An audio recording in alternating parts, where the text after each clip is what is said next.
This was bad decisions piled on top of each other, said Gary Brown, the Detroit City Council president pro tem in March 2013, a few months before Detroit became the largest U.S. city ever to file for bankruptcy. True, city managers didn't have much control over the loss of jobs in the auto industry, which had once made Detroit one of the nation's largest and most vibrant cities. However, an in-depth analysis of the mess in Detroit reveals a pattern of bad decisions extending back decades. For example, when Detroit's population and property values declined in the 1960s, city leaders decided to keep adding workers to the payroll. The city didn't make the decision to start seriously downsizing and cutting expenses until the last decade before the bankruptcy. In addition, when temporary prosperity returned after a decline in the 1960s, leaders failed to take advantage of it by investing in new technology that could improve efficiency and productivity. For instance, the team reviewing the city's problems found that in some departments, the records were basically stuff written on index cards. No one could tell the team how many police officers were patrolling the streets or what the details of the department's budget were. The crisis for Detroit has been years of poor decision-making, and there will be no easy fixes.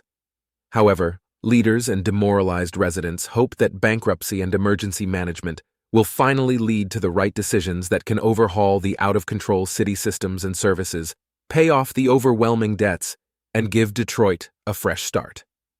Welcome to the world of managerial decision-making.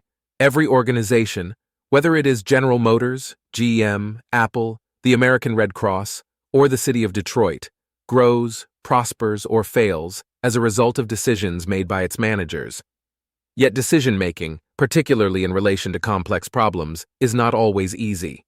It is easy to look back and identify flawed decisions, as a team at the Detroit Free Press did by examining 10,000 pages of documents covering a period of 50 years and interviewing current and former city leaders and employees.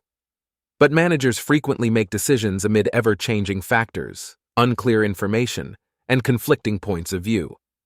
Managers can sometimes make the wrong decision even when their intentions are right. The business world is full of evidence of both good and bad decisions. YouTube was once referred to as Google's folly, but decisions made by the video platform's managers have more than justified the $1.65 billion that Google paid for it and turned YouTube into a highly admired company that is redefining the entertainment industry. 3. On the other hand, Caterpillar's decision to purchase China's ERA Mining Machinery Limited hasn't worked out so well.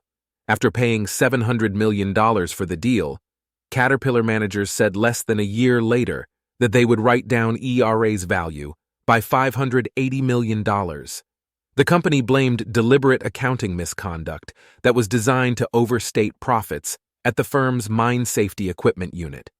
Good decision-making is a vital part of good management because decisions determine how the organization solves problems, allocates resources, and accomplishes its goals.